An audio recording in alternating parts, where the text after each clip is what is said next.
Once upon a time, in a large and beautiful plain, a crowd of people were following Jesus.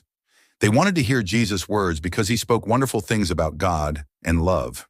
Everyone was very excited. Jesus looked at the people and noticed they were hungry.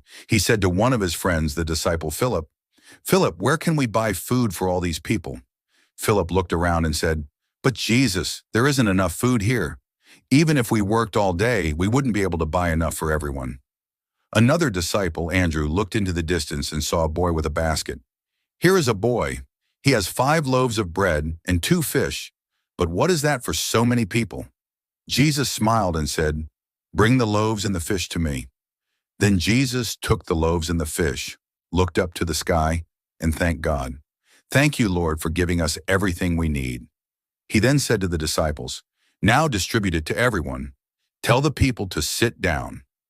The disciples began to give the loaves and fish to the crowd. What happened next was a great miracle. The loaves and the fish didn't run out, but they multiplied.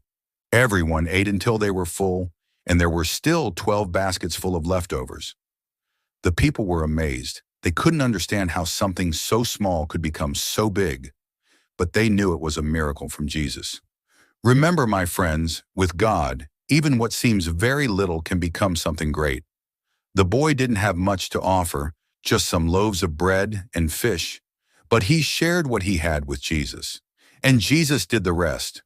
Sometimes you may think that what you have is not enough, but the important thing is to trust God and do your part.